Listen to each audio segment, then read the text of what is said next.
Hawaii continues to be a teacher for me. I still live in Hawaii. We have a home on Hawaii Island in North Kohala, and I'm part of a very amazing, loving community there.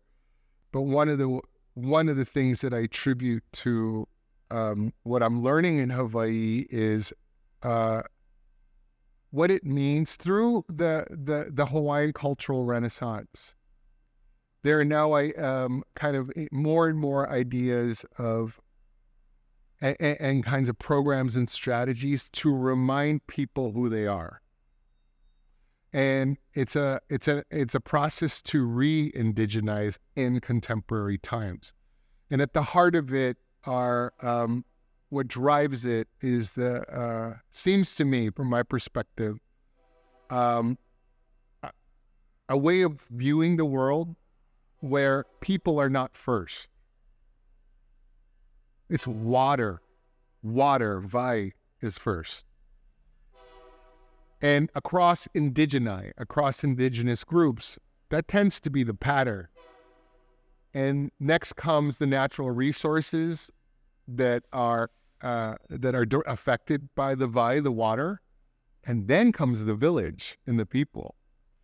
It's a worldview that believes that we don't own the land. We are not primary. The land is primary, and we're stakeholders. That's the difference between being an ethnic minority, which is my identification prior to living in Hawaii, to someone who is in the process of seeking out their own indigeneity and negotiating it for today's world. And with that comes more questions, but a different orientation where you're no one's minority.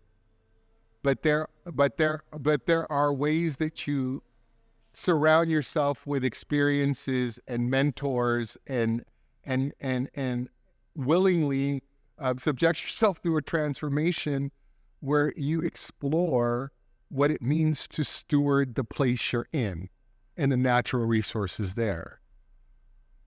That's where it starts.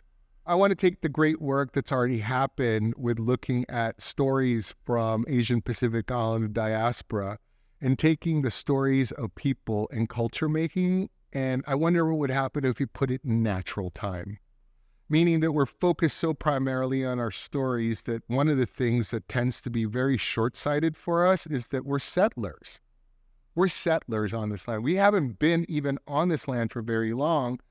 And I got to tell you that my experience in Hawaii makes it so that I'm a little antagonistic to the land acknowledgement statements. I'm antagonistic to how lame the statements are. I am completely sympathetic with the intent and to do something different about it, but I think we could do better. Even if that means just saying we have no clue yet what it means to address this, and we're going to keep trying. But so far, it's like, let's, before we do any event, let's read this thing about the unceded lands of the so-and-so and the so-and-so and the so-and-so, and then what? So, it's kind of in this in this gray area where, our director of advancement is Indopina. So she's Pinay, Japanese, and Native. And so it always starts to feel right when she says the statement. She says it from her body, and she says, and you can support these funds. And I would even say that's just a tiny, teeny step even. So again, that is informed by what happens when you switch your thinking from being an ethnic minority to re-indigenizing. And I'm not, you could have all the tattoos in the world. You could do, you could know all your ifuga, all your things. But at the end of the day, we're still settlers. So I think the work in the museum, especially at 55, in the ways that the museum itself is a living entity. And ironically, not ironically, in parallel, I'm also 55. So there's a way that we're looking at what are the concerns, what is the tungkulin, the purpose of Wing Luke Museum now at 55, which was different when it was 45, 35, or 25. So that's one of the queries. This is like, what happens when we situate our cultural stories, our migration stories, and we widen the time aperture. Moreover, the other thing is, if we look at the CID as place and we look at the buildings and the businesses, I'm going to ask, what are the water systems that were underneath this?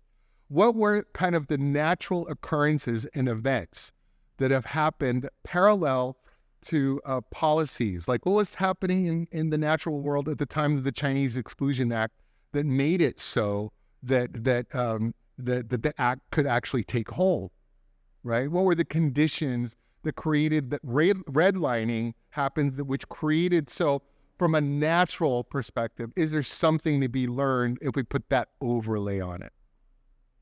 So the ways that it's affected me personally is that we now know how to, a little bit more how to grow our own food, and just starting with that, like plant something on the ground, tend to it, see to it, pull it up, harvest it. That changes you, man. And we're not all going to get that experience, but everything from thinking about and being intentional with where your food comes from, who touched it, who grew it. When you take that level of care about it, by the time you get it onto your kitchen table, you also care about how you're going to saute that thing or how you're going to cut that thing. And that connection to food that's present and that's real rather than just this thing, it's there's a soulfulness to it. And when you get the kind of like volcanic soil grown, picked it right out, you don't need to put a whole lot of anything on it. Like, it's earth candy. And for that, just to have that experience alone and to have it on a regular basis, especially in quarantine when we did the bulk of our healing, my husband and I, where we're eating the uala or the purple potato that's near us. We were eating the greens that were grown, by Manong David, who's, and it's not done in these elaborate ways. It's just cooked. So just enough so you bring out like all of the best flavors in it. It's love, man. It's love. It's love for everything and everyone that's made this happen, right? As opposed to, I'm sure people can genuinely connect that, but when people are taking their food porn and selfies and all that, it's about the finished product, right? And how it compares to Michelin and I'm like, no, bro, you cannot. I think it's a challenge to try to convey through visual communication or any kind of media, the feeling of that coherence where something is, the food you're eating actually loves you back. You can feel it immediately. And I want that for our folks. I want that for my family. I want that for all, like, my nieces and nephews. I want that for your nieces and nephews. Because I think we're settling for too little. We're settling for too little. And the indicators that we've been taught that make something awesome, make something innovative, make something cultural, they need some adjusting. Because it isn't likely we will break our family curses and our suboptimal or harmful patterns with things that are not going to automatically be immediately appealing to us or convenient even. It's going to be in the things that take work and time and kind of pull on your presentness. But with that comes, I believe, and I've seen it time and again, amazing change, real change, not just like first level sense of satisfaction, but it changes you at your core.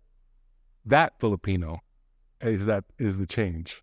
So the revolution for me starts, it is rooted in daily habits that I do that are very personal, but ones that sustain my my physical, mental, soul, and financial well-being. Because I'll tell you, when we lost the weight and as we've been maintaining it, so you can expect a physical transformation that usually comes with a mental health transformation. It really did a number to improve kind of my spirituality and increase my practices.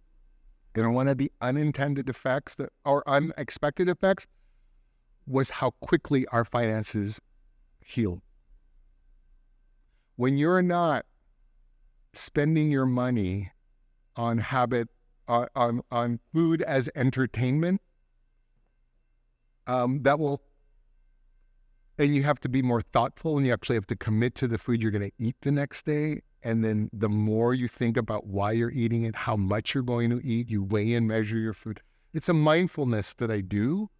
All of a sudden, our bank account started all of the spending that we used to do within a year, Jeff. Like I'd never, my parents died at a young age. We don't come from money. I have more debts than I do. I have never had a trust. Well, within a year, my husband and I were in a house. We never thought we would be property owners. Yeah, working in arts, nonprofit, because we were intentional. So money, like everything else, is energy. So the more you care for it and love it in that way, in that real way, I used to think caring for it was being scared to spend it. No. Actually, it's mindfulness. So my revolution is I get up every morning, and the first thing I do is I stand on my head for 10 minutes, 5 to 10 minutes to a song, whatever song, you know what I mean? This morning, I think it was like Word Up by Cameo. It's followed by oil pulling, which is I just stick a bunch of oil in my mouth to pull all the toxins out.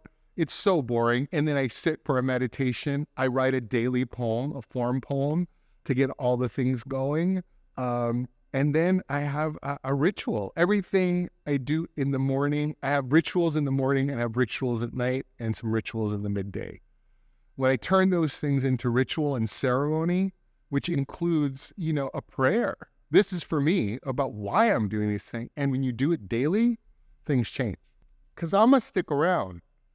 This is it. Like, I would say that capitalism killed my mom. I could easily point to all the things. So no, you ain't taking me.